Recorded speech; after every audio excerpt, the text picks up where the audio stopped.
So the next thing we're going to do is we're going to install our casing legs, which easy enough. Here's why I was asking earlier. Do you guys start with your head or do you start with your sill? So do you pre-cut your heads ahead of time? Do you start your stool, your sill, stool, whatever it is, apron, and then work up, and then cut your heads? Is that how you do it? Because I don't.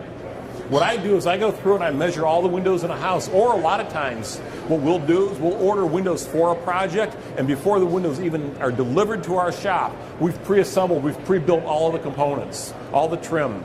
The windows aren't even there, and we have this faith that the windows are going to fit and that our trim's going to fit. You must use pretty good windows. They are pretty good windows. Point is that here's what I do. How do we get this dimension? Well, it's real easy right now because we got references to measure off of. I can measure from here to here, take that dimension, add my overhang. Remember, we're not going to butt cut this. Can I borrow that for a minute? Yeah. We're not going to take this and just flush it up here and call it good. That's really not good. You want an overhang, you want a projection, you want another shadow line there.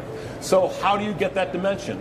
What I normally do is I take the inside dimension of the window and I note that, and then I go back and I lay out all my other components and all my other reveals. And where my reveals are, here's what it's going to look like.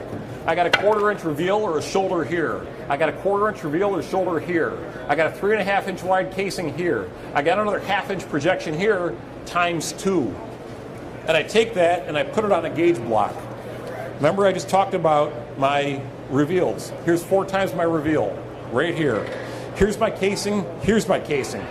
1 left, 1 right. Here's 2 times my overhang for the casing, left and right. And then all I need to do, let's say I got a window that's, doesn't matter, 23 3/16 of an inch. All I need to do is go to 23 3/16 of an inch, slide my, let me do this so you guys can see it. 23 3/16 of an inch, slide my block, the end of my block up to that, and then measure there. And there's the length of my head. That's it.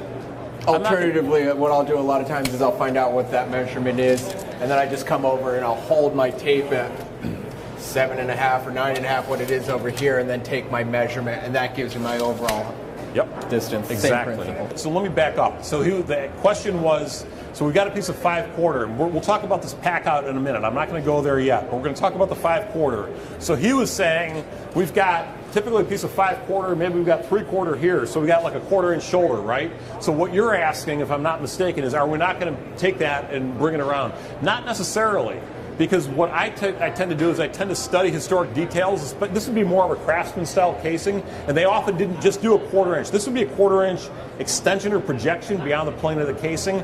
It wasn't always necessarily a 1/4 inch projection, it was a 1/4 inch projection beyond the plane of the face of the casing. It was rarely was a 1/4 inch projection beyond the end of the casing. Does that make sense? It was often a half an inch to an inch. And really this comes into the style also that you're working to, because if you start going into like a New England kind of cottage vernacular, it's going to be smaller on the end projections.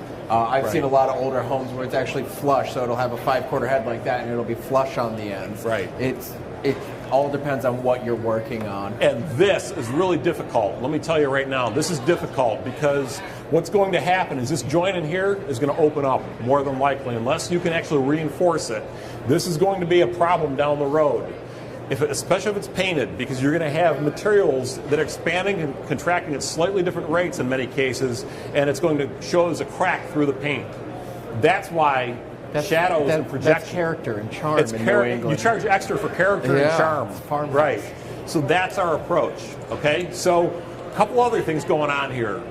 Now, we talked about the fact that you have to use a jam extension in this application because we need to be able to land our casing solidly on the beadboard here. But here, what do? Here we have to add thickness because while it's flush here, we've got to add a jam extension here. And I'm going to take this off and show it to you. You can see the jam extension.